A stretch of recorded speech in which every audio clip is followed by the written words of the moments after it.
নমস্কার, কেমন আছেন সবাই? আশাতে রাখছি সকলেই ভালো আছেন আর আমরাও এখানে খুব ভালো আছি। জন্মাষ্টমীর কিছু মুহূর্ত ক্যামেরাবন্দি করা ছিল, কিন্তু কিছু কারণবশত একদমই এডিটিং করে উঠতে পারছিলাম না।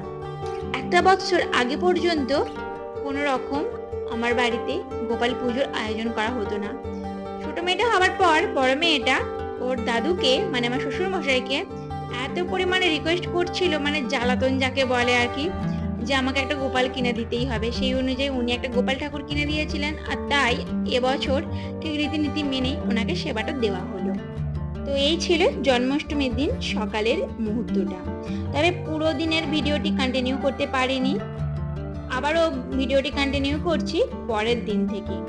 গাছে এত পরিমাণে লঙ্কা ফলেছে, দেখুন না, প্রায় প্রতিটি লঙ্কায় পুরো লাল হয়ে পেকে গেছে। তবে যেগুলো লাল হয়ে পেকে গেছে সাধারণত সেগুলোই চোখে পড়ছে, তবে তার সাথে সাথে কিন্তু প্রায় প্রত্যেকটি সবুজ হয়ে আছে এমন লঙ্কা কিন্তু হয়েই আছে, দেখুন। তবে গাছ থেকে এই যে লঙ্কাগুলো তুলছি এত সুন্দর লাগছে যে কি বলবো। প্রতিটি পাতার সাথে সাথে বেশ সবুজের লঙ্কাগুলো হয়ে আছে, সেগুলো হয়তো চোখে পড়ছে না, কারণ যে লঙ্কাগুলো লাল হয়েছে সেগুলি সাধারণত চোখে পড়ছে। আর আজকে আমি এখন এই যেগুলো লাল হয়েছে শুধুমাত্র সেই লঙ্কাগুলোই তুলছি, আর দুই একটা হয়তো সবুজ লঙ্কা তার মধ্যে তুলেছি। আর দেখুন, একটা হাত ভর্তি করে এরকম লঙ্কা তুলেছি, কি যে ভালো লাগছে যে কি বলবো।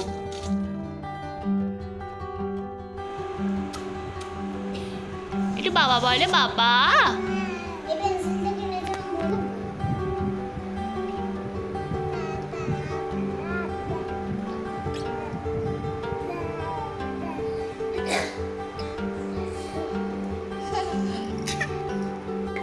চোখ দেখাও, চোখ দেখাও।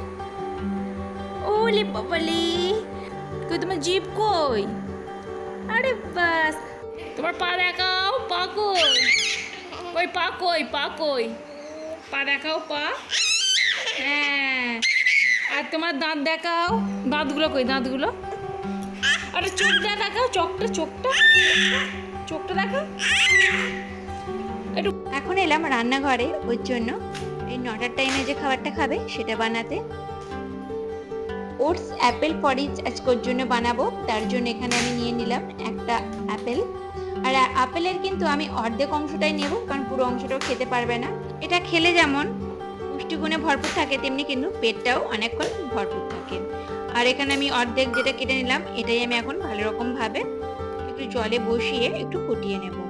আর দেখুন আমি জলটা দিয়েছি একদম সামান্য পরিমাণে, খুব একটা জল দেওয়ার প্রয়োজন নেই। আর এখানে এই অর্ধেক অংশ আপেলটা দিয়ে দিলাম, আর তার সাথে আমি দিয়ে দেবো এখানে ওটস।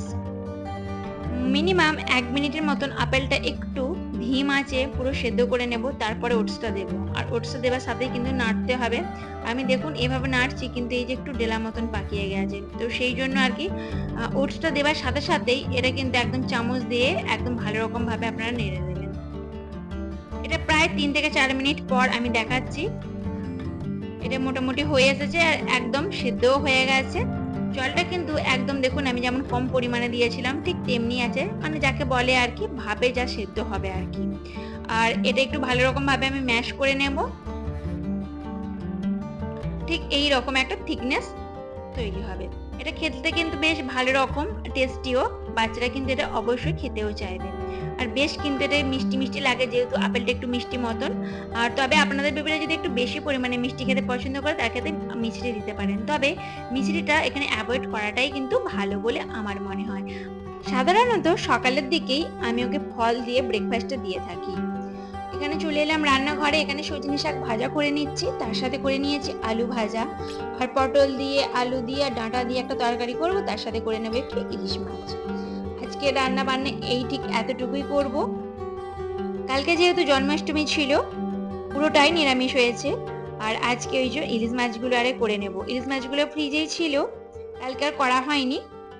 কালকে যেহেতু ভাত করা হয়নি, তো মেয়েটার জন্য আমি এখানে ওটসের খিচুড়িও বানিয়েছিলাম। তো ওটসের খিচুড়ি রেসিপিটা আমি পরবর্তী একটি ব্লগে অবশ্যই আপনার সাথে শেয়ার করে দেব। আগের দিনে এক দিদিভাই কমেন্ট করেছিলেন যে আমি আমার মেয়েকে কতবার ভারী খাবার দিই। সকালে ঘুম থেকে ওঠার উপর নির্ভর করে এই পুরো বিষয়টা।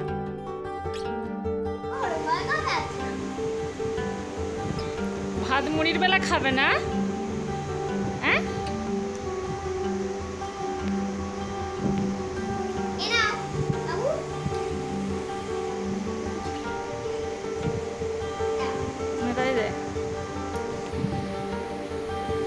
ওর দিদি একটু আগে কেক খাচ্ছিল, তো ওর মুখে একটু দিল। কেকের একদম উপরি অংশটা একটু সামান্য পরিমাণে দিলে পারে ও এখন বেশ ভালো রকম ভাবে খেতে পারে। তবে বাইরের খাবার খুব একটা ওকে দিতে চাই না। সাধারণত আগে বিস্কুটটা খেতো, এখন কি হচ্ছে? বিস্কুটটাও খেতে চায় না। বানাচ্ছো? তবে যতটুকু পারি আমি ঘরে একদম সমস্ত কিছু তৈরি করে ওকে খাওয়ানোর চেষ্টা করি, যেমন ওটসের রেসিপি, চিড়ের রেসিপি, সমস্ত কিছু কিন্তু আমি আপনাদের সাথে অবশ্যই শেয়ার করি। এর পরবর্তীতে আসছি একদম সন্ধ্যার দিকে।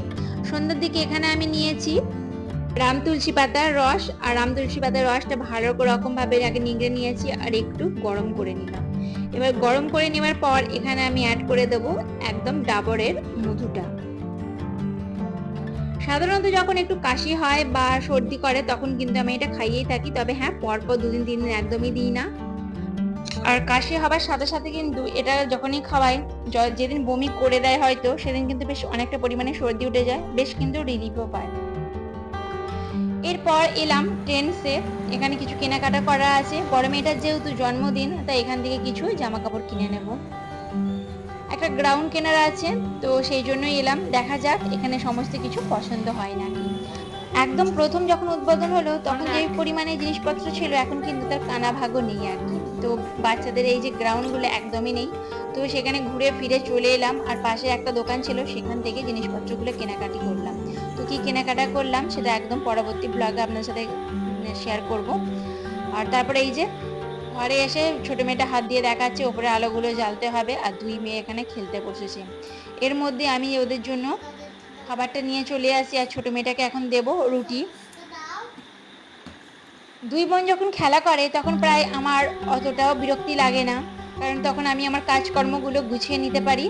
আর এখন এই কাজকর্মগুলো একটু গুছিয়ে এসে বসতে পারলাম, দুজনে যেহেতু খেলা করছে। যখন 2 বোনে খেলা করে তখন সত্যি বলতে কি আমার অনেকটাই বেশি রিলিফ লাগে।